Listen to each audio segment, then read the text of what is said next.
आप सब। आशा करते हैं आप बहुत अच्छे होंगे, स्वस्थ होंगे और अपनी अपनी पढ़ाई में व्यस्त होंगे। तो चलिए बच्चों, हम आज का अपना पाठ शुरू करते हैं।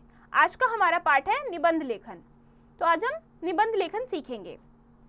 निबंध द्वारा मनुष्य अपने विचारों, घटनाओं, कथाओं, भावों आदि की अभिव्यक्ति करता है। अर्थात निबंध द्वारा मनुष्य अपने जीवन में प्राप्त किए गए अनुभवों की अभिव्यक्ति करता है। साहित्य की अन्य विधाओं के समान ही निबंध भी एक विधा है।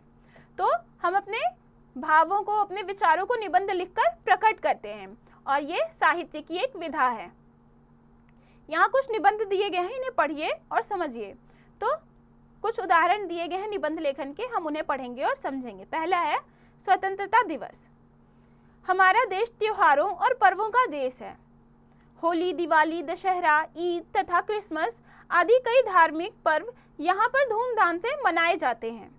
स्वतंत्रता दिवस तथा गणतंत्र दिवस हमारे राष्ट्रीय पर्व हैं। 15 अगस्त 1947 को हमारा देश स्वतंत्र हुआ था। प्रत्येक भारतीय नागरिक के जीवन में 15 अगस्त का दिन सबसे महत्वपूर्ण दिन है। लगभग 200 वर्षों तक अंग्रेजों ने हमें गुलाम बनाकर रखा था। एक लंबे संघर्ष के बाद 15 अगस्त 1947 में अंग्रेज भारत छोड़कर चले गए और हम आज़ाद हो गए।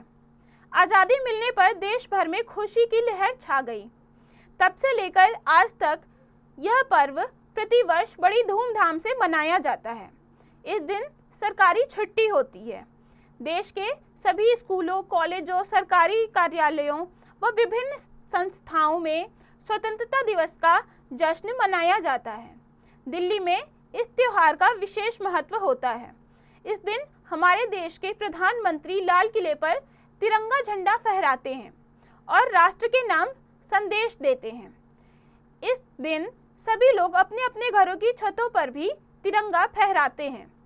स्वतंत्रता दिवस का सारा कार्यक्रम रेडियो तथा टीवी द्वारा सारे देश में प्रसारित किया जाता है। बच्चों को स्वतंत्रता दिवस का महत्व समझाने के लिए व उनमें देशभक्ति की भावना का संचार करने के लिए इस दिन जगह जगह पर खेल, नाटक, कवि दरबार और कई सांस्कृतिक कार्यक्रम भी होते हैं। यह दिन हमें याद दिलाता है कि हम सभी भारतवासियों को एकजुट होकर देश की रक्षा के लिए सदा तत्पर रहना चाहिए। ये पहला निबंध था। अब दूसरा है स्वास्थ्य और योग। स्वास्थ्य मनुष्य का सबसे बड़ा सुख है। मन का स्वास्थ्य भी तन के स्वास्थ्य से जुड़ा है। शरीर स्वस्थ हो तो मन भी प्रफुल्लित रहता है। अंग्रेजी में कहा भी गया है, हेल्थ इज वेल्थ, अर्थात स्वास्थ्य ही सबसे बड़ा धन है। स्वास्थ्य और योग का बड़ा अटूट संबंध है। आज विश्व भर में चिकित्सक भी यह मान चुके हैं कि योग व व्यायाम दवा से अधिक उपयोगी हैं। हमारे पूर्वजों को यह रहस्य हजारों वर्ष पूर्व ही ज्ञात था। उन्होंने बहुत पहले ही योगासन की विधि अपना ली थी। योगासन का मूल नियम है शरीर के विभिन्न नसों, नाड़ियों और मांसपेशियों को क्रियाशील करना व उन्हें सही समय पर विश्राम देना। विभिन्न अंगों को क्रियाशील करते हुए जो मुद्रा बनती है उसे ही आसन कहा जाता है। ताड़ासन, पद्मासन, उष्ट्रासन, मयूरासन, भुजंगासन, मत्स्यासन आदि प्रमुख आसन हैं। इन योगासनों के अभ्यास से मानसिक एवं शारीरिक बल बढ़ता है, एकाग्रता बढ़ती है, स्मरण शक्ति का विकास होता है।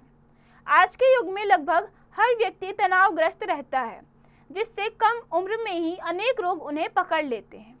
ऐसे रोगों से बचने के लिए योगासन बहुत लाभदायक है। ये मन को तनाव मुक्त और प्रसन्न रखते हैं। योगासनों के प्रति कुछ सावधानियां भी रखनी चाहिए। किसी प्रशिक्षित व्यक्ति या योग शिक्षक से ही योगासन सीखना चाहिए। योगासन प्रतिदिन किसी खुले स्थान पर शांतिपूर्वक और नियम से 20 से 30 मिनट तक करना चाहिए। स्वास्थ्य और योगासन एक ही सिक्के के दो पहलू हैं।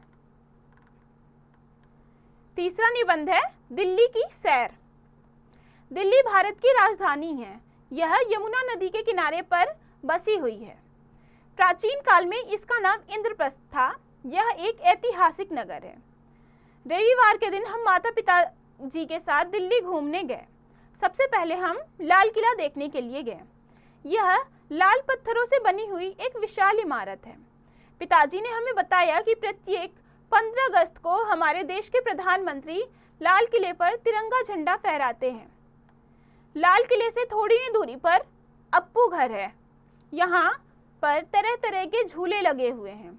वहाँ हमने झूले का खूब आनंद लिया और वहीं से पांडवों का किला देखने के लिए चले गए। अगले दिन हम दिल्ली का प्रसिद्ध चिड़ियाघर देखने गए। यहाँ पर अनेक प्रकार के जानवर एवं पक्षी हैं। चिड़ियाघर की सैर करके हम बहुत थक गए थे, फिर भी पिताजी हमें कुतुब मीनार देखने के लिए ले गए। इतनी ऊंची मीनार देखकर हम दंग रह गए। दिल्ली में हमने और भी कई स्थान देखे। इंडिया गेट, संसद भवन, राष्ट्रपति भवन, कनॉट प्लेस, शांति वन, विजय घाट, राजघाट, किसान घाट आदि देखकर हम बहुत प्रसन्न हुए। मेट्रो रेल में बैठकर तो हमें ऐसा लगा जैसे हम किसी दूसरी दुनिया में आ गए हैं। सच ही कहते हैं कि दिल्ली भारत का दिल है। तो बच्चों, यहाँ कुछ उदाहरणों के द्वारा हमें बताया गया कि निबंध कैसे लिखते हैं।